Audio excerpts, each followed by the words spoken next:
Pura. Adanya peristiwa G30 SPKI telah menimbulkan kemarahan rakyat, keadaan politik dan keamanan negara menjadi kacau. Perekonomian memburuk dan inflasi mencapai 600%. Upaya pemerintah dalam melakukan devaluasi rupiah dan kenaikan harga menyebabkan timbulnya keresahan masyarakat. Keadaan tersebut menyebabkan munculnya aksi-aksi tuntutan penyelesaian yang seadil-adilnya terhadap pelaku G30 SPKI atau yang disebut dengan Front Pancasila.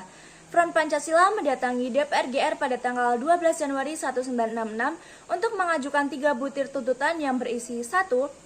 Pembubaran PKI beserta organisasi masanya, 2. Pembersihan Kabinet Dwikora dari unsur PKI, 3. Penurunan harga barang. Sebagai bentuk pemenuhan terhadap tuntutan tersebut, Presiden Soekarno kemudian mengadakan sidang paripurna Kabinet Dwikora dengan hasil perombakan kabinet menjadi kabinet 100 menteri.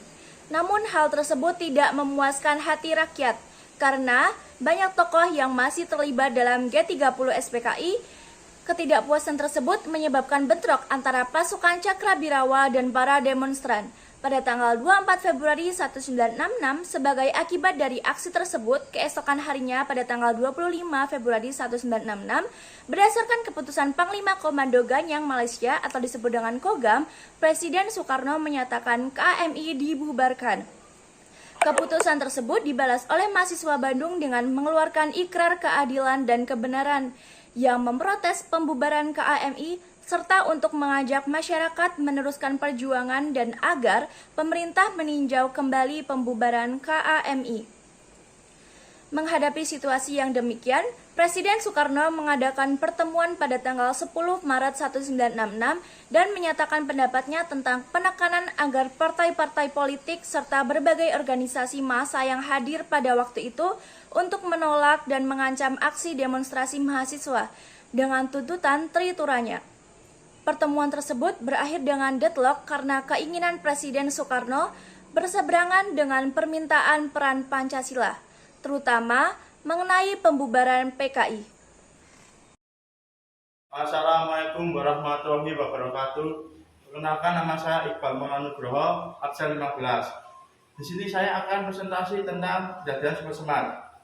Pada tanggal 11 Maret 1966, telah sidang paripurna dengan agenda merumuskan langkah keluar dari krisis ekonomi, sosial, dan politik. Di tengah sidang, Soekarno diberi kabar oleh Komandan Cakrabirawa Sabut bahwa ada konsentrasi pasukan tidak dikenal berada di luar istana. Kemudian Soekarno pergi ke Istana Bogor didampingi Dr. Subandrio, Dr. Khairul Saleh, dan para perwira tinggi Angkatan Darat. Lalu Dr. J. Lemina menuntut sidang dan menyusul Soekarno. Sesampainya di Istana Bogor, rapat dimulai dengan Soekarno yang memerintahkan para pendampingnya untuk merancang konsep surat perintah untuk Raden Soeharto yang berisi perintah untuk mengatasi masalah keamanan dan krisis politik atau biasa dikenal dengan Super Semar. Raden Soeharto diperintah untuk mengambil tindakan untuk menjamin keamanan, ketenangan, kestabilan, menjamin keselamatan pribadi dan kewibawaan Presiden NKRI. Tindakan lainnya yang dilakukan Soeharto adalah 1. Pada tanggal 12 Maret 1966 membubarkan dan melarang PKI beserta organisasi masanya di Indonesia. Yang kedua, pada tanggal 18 Maret 1966 mengamankan 15 orang menteri yang tersangkut G30 SPKI. Yang ketiga, pada tanggal 27 Maret 1966 membentuk Kabinet Dwikora. Yang keempat, membersihkan lembaga legislatif. Yang kelima, memisahkan jabatan DPR GR dengan jabatan menteri. Dalam hal ini, DPR GR tidak lagi berkedudukan sebagai menteri. Sekian, terima kasih.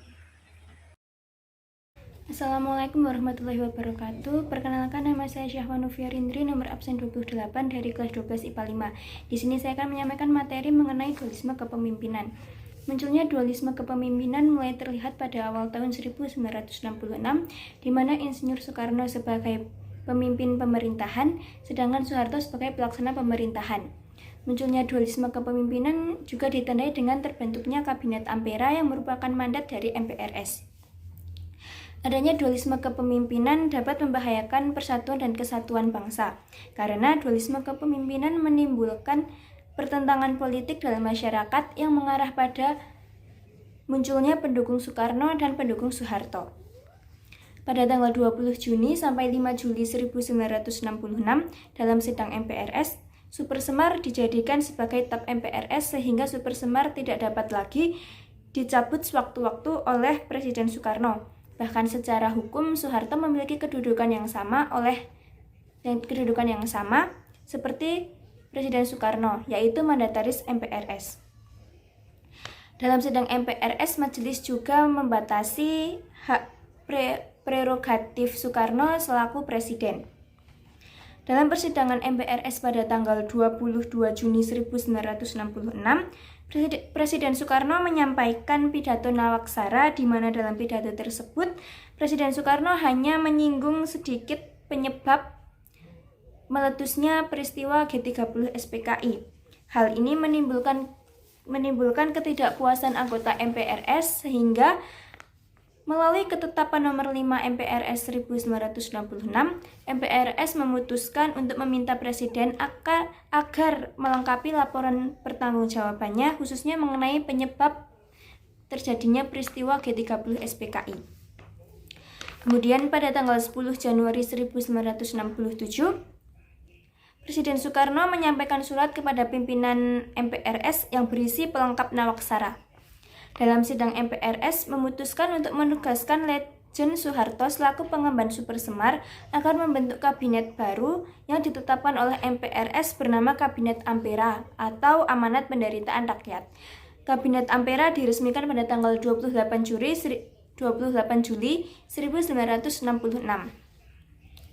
Adapun tugas-tugas pokok Kabinet Ampera yang diberi nama Dwi Dharma yaitu menciptakan stabilitas politik dan ekonomi.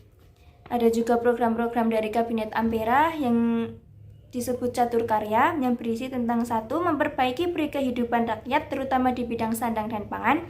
2. Melaksanakan pemilihan umum dalam batas waktu seperti yang dicantumkan dalam ketetapan MPRS nomor 11 MPRS 1966.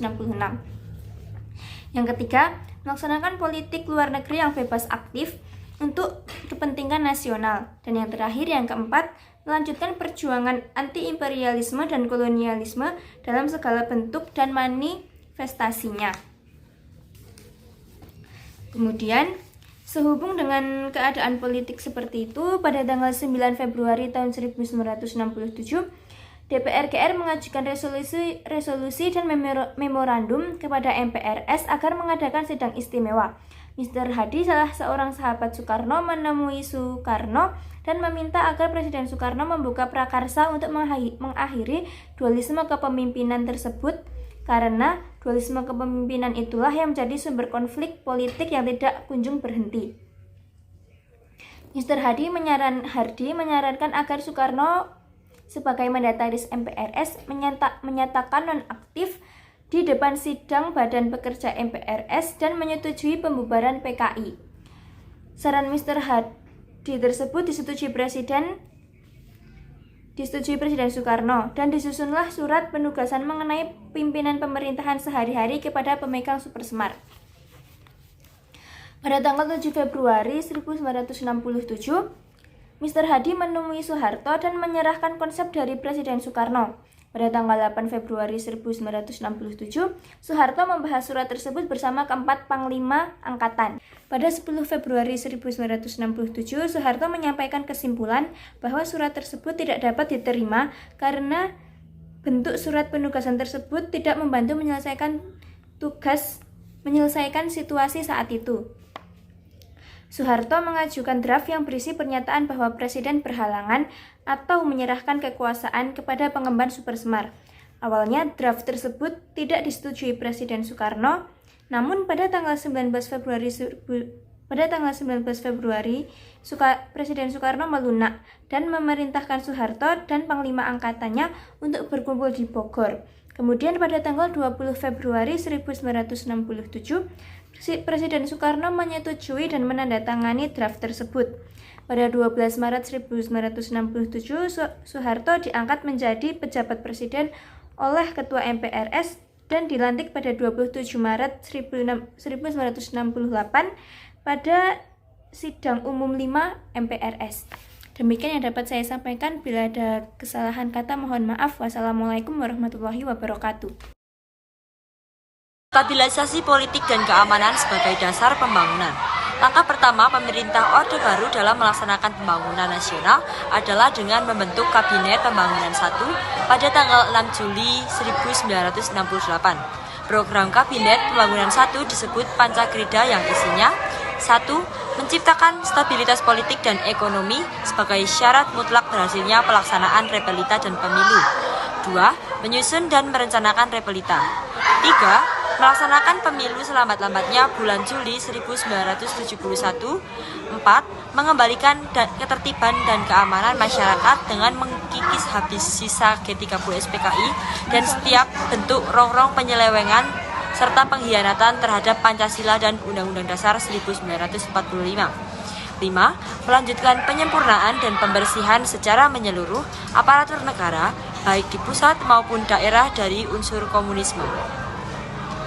Stabilisasi penyeragaman penataran P4 diselenggarakan pada masa Orde Baru dengan tujuan membentuk pemahaman yang sama mengenai demokrasi Pancasila sehingga dapat memelihara persatuan dan kesatuan dan mendukung pemerintah Orde Baru. Rehabilitasi ekonomi Orde Baru. Kondisi ekonomi Indonesia pada awal Orde Baru belum stabil dan banyak mengalami masalah hutang dengan luar negeri. Saat itu, Indonesia mengalami inflasi besar-besaran hingga mencapai 600%. Langkah pemerintah Orde Baru dalam melaksanakan rehabilitasi ekonomi adalah yang pertama, memerangi atau mengendalikan hiperinflasi dengan menyusun APBN berimbang. 2. Melakukan diplomasi intensif dengan mengirim tim negosiasi ke Paris dan Prancis atau disebut Paris Club untuk merundingkan utang negara, dan ke London dan Inggris atau disebut London Club untuk merundingkan utang swasta. 3. Pemerintah memberlakukan Undang-Undang Penanaman Modal Asing pada 10 Januari 1967. Dibentuknya IGGI atau Intergovernmental Group on Indonesia. Selain mengupayakan bantuan dari luar negeri, pemerintah juga menggalang dana dalam negeri yaitu dana masyarakat melalui UU PMDN nomor 6 tahun 1968. Alhasil, inflasi mulai dikendalikan dari 600% menjadi 120% pada 1967 dan 80% pada 1968, dan pada 1969 pemerintah melaksanakan repelita yang pertama. Pembangunan ekonomi berjalan baik dengan pertumbuhan ekonomi yang tinggi karena setiap program yang dilakukan terencana dengan baik dan hasilnya dapat terlihat secara konkret. Indonesia berhasil mengubah status dari negara pengimpor beras menjadi negara yang dapat memproduksi berasnya sendiri atau disebut dengan swasembada beras. Penurunan angka kemiskinan yang diikuti dengan peningkatan angka kesejahteraan rakyat, penurunan angka kematian bayi, dan angka partisipasi pendidikan dasar yang meningkat. Meskipun pembangunan ekonomi yang dilakukan menunjukkan perkembangan yang menggembirakan, dampak negatifnya juga cukup banyak. Dalam bidang politik, pemerintah Orde Baru cenderung bersifat otoriter. Presiden memiliki kekuatan yang sangat besar untuk melaksanakan jalannya pemerintahan. Peran negara semakin kuat sehingga timbulnya pemerintahan yang sentralistis. Ketika kondisi politik bangsa Indonesia mulai stabil, maka pemerintah merencanakan pembangunan nasional yang diupayakan melalui program pembangunan jangka pendek dan program pembangunan jangka panjang. Pembangunan nasional dilaksanakan untuk mewujudkan tujuan nasional. Dalam upaya mewujudkan tujuan nasional, MPR menetapkan garis-garis besar haluan negara atau GBHN. GBHN merupakan pola umum pembangunan nasional dalam rangkaian program-programnya yang kemudian dijabarkan dalam Rencana Pembangunan 5 Tahun atau Repelita. Pemerintah Orde Baru senantiasa berpedoman pada 3 konsep pembangunan nasional yang terkenal dengan trilogi pembangunan, yaitu yang pertama, pemerataan pembangunan dan hasil-hasilnya yang menuju pada terciptanya keadilan sosial bagi seluruh rakyat. Yang kedua, pertumbuhan ekonomi yang cukup tinggi. Yang ketiga, stabilitas nasional yang sehat dan dinamis. Pertumbuhan ekonomi yang cukup tinggi akibat pelaksanaan pembangunan tidak akan bermakna apabila tidak diimbangi dengan pemerataan pembangunan. Oleh karena itu, pemerintah Orde Baru menetapkan 8 jalur pemerataan. Yang pertama, pemerataan pemenuhan kebutuhan pokok rakyat, khususnya pangan, sandang, dan juga perumahan. Yang kedua, pemerataan kesempatan memperoleh pendidikan dan pelayanan kesehatan. Yang ketiga, pemerataan pembagian pendapatan. Yang keempat, pemerataan kesempatan kerja. Yang kelima, pemerataan kesempatan berpartisipasi dalam pembangunan, khususnya bagi generasi muda dan kaum wanita. Yang ketujuh, pemerataan penyebaran pembangunan di seluruh wilayah tanah air. Dan yang terakhir, pemerataan kesempatan memperoleh keadilan. Integrasi Timur Timur. Wilayah koloni Portugis atau Timur Timur yang berbatasan secara langsung dengan wilayah Indonesia terjadi krisis politik. Krisis tersebut terjadi sebagai dampak kebebasan yang diberikan oleh pemerintah baru Portugal yang dipimpin oleh Jenderal António de Spinola. Jenderal António de Spinola melakukan perubahan dan berusaha mengembalikan hak-hak sipil termasuk hak demokrasi masyarakatnya, bukan dekolonisasi. Adanya perubahan tersebut membuka kesempatan Timur Timur untuk menentukan masa depannya. Timur Timur diperbolehkan mendirikan partai politik. Partai politik tersebut adalah UDT, Fretilin, dan Apodeti. Adanya perbedaan kepentingan ketiga partai menyebabkan terjadinya perang saudara yang dimenangkan oleh Fretilin. Fretilin memproklamasikan berdirinya sebuah Republik Timur Timur. Sikap tersebut ditandingi partai lainnya dengan menyatakan proklamasi Balibo yang berisi keinginan untuk berintegrasi dengan NKRI. Sebelum rancangan penyatuan Timur Timur dibuat, delegasi Indonesia berangkat ke Timur Timur untuk mengetahui keinginan rakyat Timur Timur. Pemerintah Indonesia dengan cepat menjalankan pengesahan Timur Timur ke dalam wilayah Indonesia dengan mengeluarkan Undang-Undang Nomor 7 Tahun 1976 tentang pengesahan penyatuan Timur Timur.